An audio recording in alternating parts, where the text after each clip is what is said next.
Hello বন্ধুরা, আসসালামু আলাইকুম।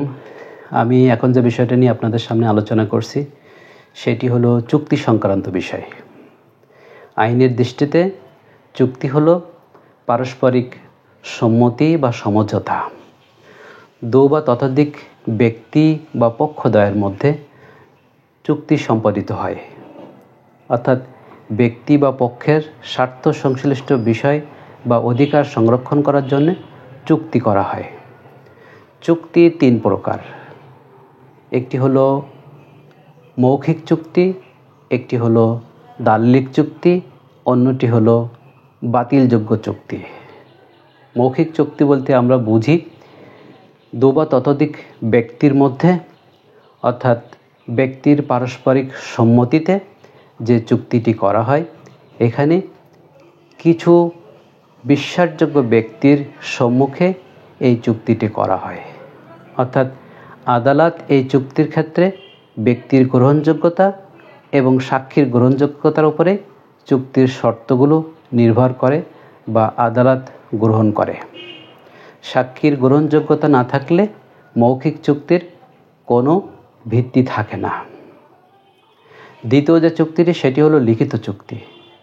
ব্যক্তির পারস্পরিক সম্মতিতে এই চুক্তি করা হয় দু বা ততোধিক পক্ষের মধ্যে বা ব্যক্তির মধ্যে। অর্থাৎ দু বা ততোধিক ব্যক্তি যখন পারস্পরিক শর্তে লিখিতভাবে সম্মতিতে এবং সাক্ষীদের উপস্থিতিতে যে চুক্তি করা হয় সেই চুক্তিটাকে বলা হয় লিখিত চুক্তি। লিখিত চুক্তির শর্ত এবং চুক্তি ভঙ্গের যে কারণ সেগুলোর উল্লেখ করা থাকে। লিখিত চুক্তি একটি দালিলিক চুক্তি, যেটি আদালত কর্তৃক গ্রহণযোগ্য। অর্থাৎ আদালত এই লিখিত চুক্তিটার উপরে বেশি গুরুত্ব দিয়ে থাকে। লিখিত চুক্তি স্পষ্ট এবং এটির একটা গুরুত্ব আদালত কর্তৃক বহন করে। আরেকটি চুক্তি আছে, সেটি হলো অবৈধ চুক্তি বা বাতিলযোগ্য চুক্তি।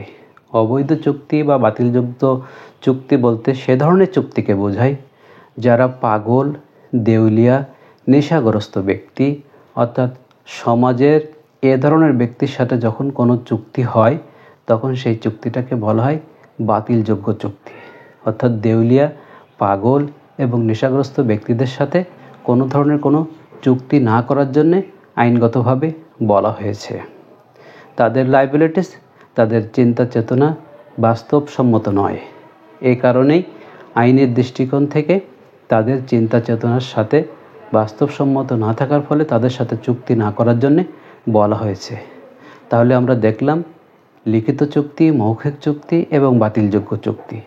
এই তিনটে চুক্তির মধ্যে লিখিত চুক্তিটাই সবচেয়ে গ্রহণযোগ্য এবং আদালত এটাকে বেশি প্রাধান্য দিয়ে থাকে।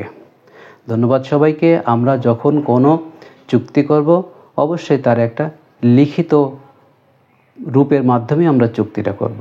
সবাই ভালো থাকবেন। আল্লাহ হাফেজ।